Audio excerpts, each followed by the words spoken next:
नमस्कार, आप देख रहे हैं संसद टीवी। इस विशेष कार्यक्रम में आप सभी का स्वागत है। मैं हूं आपके साथ दीक्षा कोहली। संसदीय गणतांत्रिक व्यवस्था वाले हमारे देश में संसद को सर्वोच्च दर्जा दिया गया है। देश के संसदीय इतिहास में उच्च सदन राज्यसभा का अहम महत्व है। 3 अप्रैल 1952 को राज्यसभा का गठन हुआ। राज्यसभा दिवस के अवसर पर उपराष्ट्रपति और राज्यसभा के सभापति जगदीप धनखड़ ने आज सभी सांसदों से राष्ट्र की प्रगति के लिए सार्थक बहस और विचार विमर्श में शामिल होने की अपील की। सभापति ने कहा कि सदन को बहस, संवाद, विचार विमर्श और चर्चा के लिए एक मंच होना चाहिए और अमृत काल में इसकी सही भूमिका का आह्वान किया। Honorable members, greetings to you on Rajya Sabha Day. On this day, in the year 1952, Rajya Sabha was constituted. The Council of States, as defined in our Constitution, plays a critical role in our polity. Upholding the federal principle of our democracy, Rajya Sabha contributes towards the welfare of the people by voicing their concerns and acting as a platform for erudite discussions. Honorable members, terms upper house or house of elders, though not part of official glossary, amply reflect uniquely significant importance of this institution. Nation justifiably expects us to lead by example in setting sublime parliamentary traditions worth emulating by all others. The House should be a platform for debate, dialogue, deliberations and discussion, and not a theatre of disruption and disturbance. On this significant occasion, I appeal to the honorable members of the upper house to resolve to protect the dignity of Rajya Sabha and engage in informed, meaningful debates and deliberations for the greater progress of the nation in Amrit Kal. Rajya Sabha के सभापति जगदीप धनखड़ ने सदन में अपने पहले संबोधन में संसद और राज्यसभा के महत्व को रेखांकित किया था। उन्होंने कहा था कि हमें इस बात को ध्यान में रखने की आवश्यकता है कि लोकतांत्रिक शासन में किसी भी बुनियादी ढांचे की बुनियाद संसद में परिलक्षित होने वाले जनादेश की प्रमुखता को कायम रखना है। उन्होंने सदन में लगातार गतिरोध पर भी चिंता जताई थी। Obstruction and disruption of proceedings of parliamentary practice or option are antithetical to democratic values. Contemporaneous scenario on this count is concerning and makes it imperative for us to follow the high standards set in the Constituent Assembly. We need to be cognizant of severe public discomfort and disillusionment at the lack of decorum in the temple of democracy. Honorable members, we need to bear in mind that in democratic governance, basic of any basic structure is the prevalence of the primacy of the mandate of the people reflected in the parliament. Parliament is the exclusive and ultimate determinative of the architecture of the Constitution.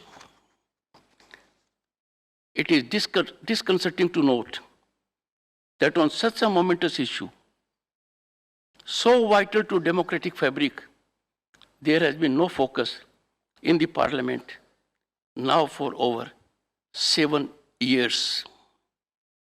This House, in concert with the Lok Sabha, being custodian of the ordainment of the people, is duty bound to address the issue, and I am sure it will do so.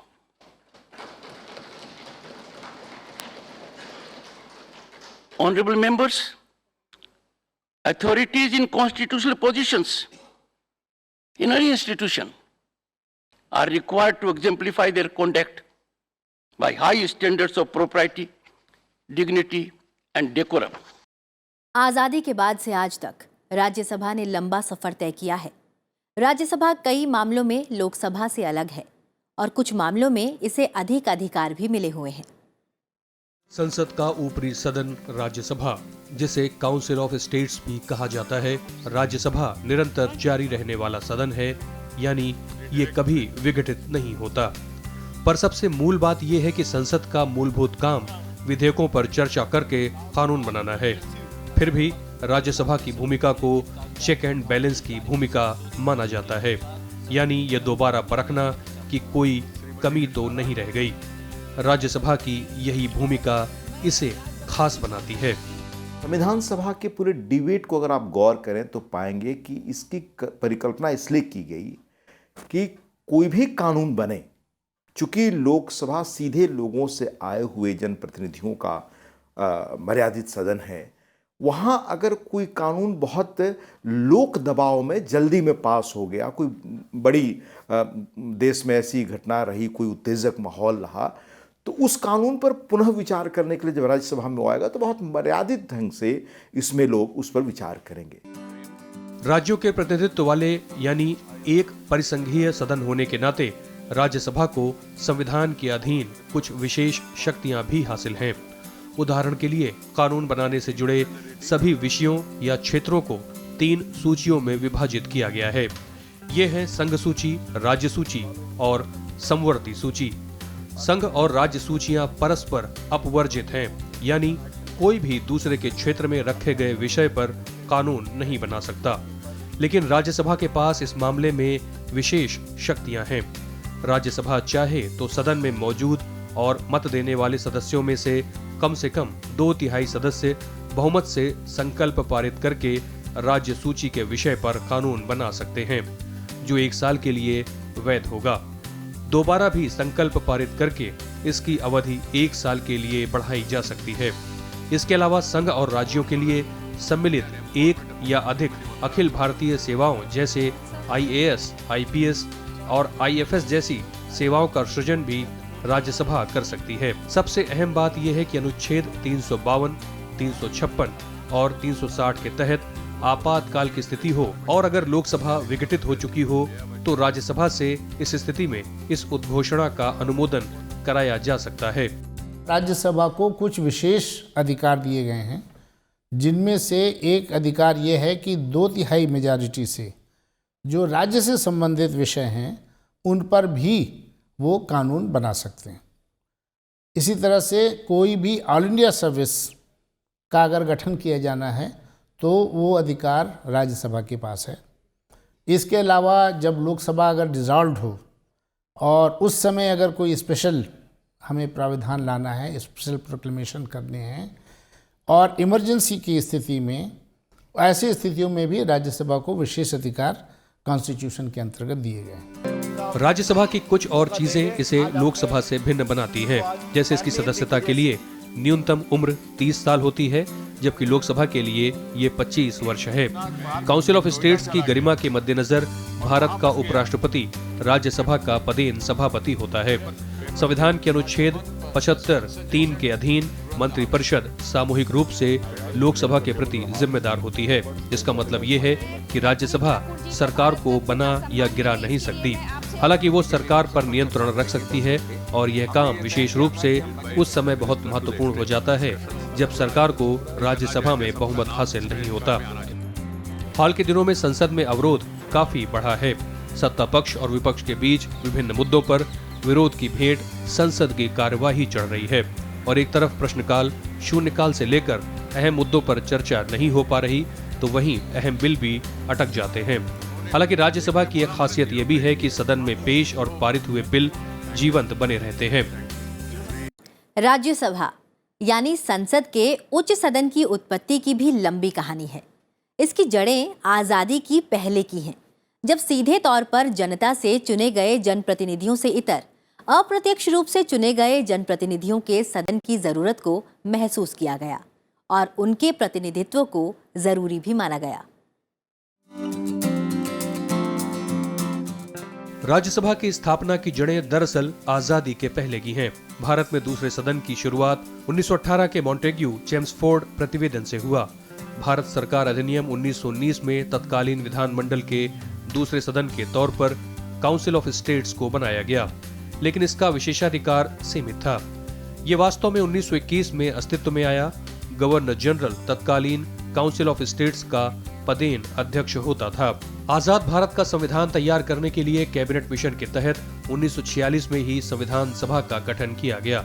इसकी पहली बैठक 9 दिसंबर 1946 को हुई। इसी संविधान सभा ने 1950 तक केंद्रीय विधानमंडल के रूप में काम किया। संविधान लागू होने के बाद संविधान सभा को ही अनंतिम यानी प्रोविजनल पार्लियामेंट के रूप में परिवर्तित कर दिया गया। ये व्यवस्था की गई ताकि देश के पहले आम चुनाव और राज्य विधानमंडलों के चुनाव कराए जा सकें। ये प्रोविजनल संसद 1952 में पहले चुनाव कराए जाने तक एक सदनी रहा। संविधान सभा में दूसरे सदन की उपयोगिता पर काफी बहस हुई। ये तय किया गया कि इतने विशाल देश को चलाने के लिए 2 सदनीय संसद जरूरी है।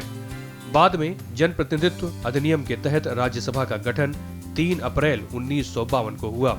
इसकी पहली बैठक 13 मई 1952 में हुई थी और इसकी अध्यक्षता तत्कालीन उपराष्ट्रपति डॉक्टर सर्वपल्ली राधाकृष्णन ने की थी।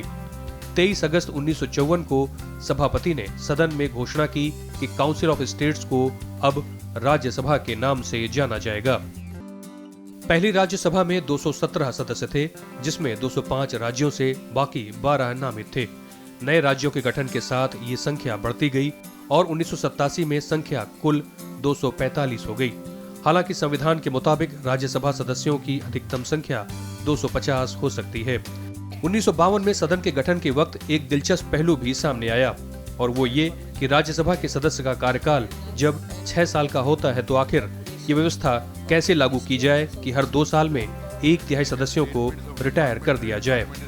दरअसल 29 नवंबर 1952 को लॉटरी निकालकर ये तय किया गया कि पहले 2 साल, फिर 4 साल और पूरे कार्यकाल के लिए कौन रहेगा। पहले 2 साल के लिए 72 सांसदों के नाम की पर्ची निकली। यही प्रक्रिया 3 बार दोहराई गई। उसके बाद से बनी व्यवस्था आज तक जारी है, जिसके तहत राज्यसभा के सदस्य का कार्यकाल 6 साल का होता है और हर 2 साल बाद 1/3 सदस्य रिटायर होते हैं। दरअसल संविधान के अनुच्छेद 80 में राज्यसभा के सदस्यों की अधिकतम संख्या 250 निर्धारित की गई है, जिसमें से 12 सदस्य राष्ट्रपति के द्वारा नाम निर्देशित होते हैं। नॉमिनेटेड सदस्यों को साहित्य, विज्ञान, कला और समाज सेवा जैसे क्षेत्रों से चयनित किया जाता है।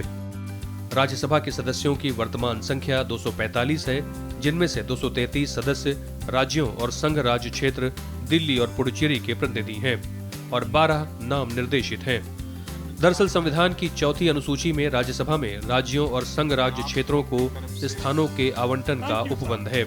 स्थानों का आवंटन प्रत्येक राज्य की जनसंख्या के आधार पर किया जाता है। 1952 से ये संख्या राज्यों के पुनर्गठन या नए राज्य बनने की सूरत में समय समय पर बदलती रही है।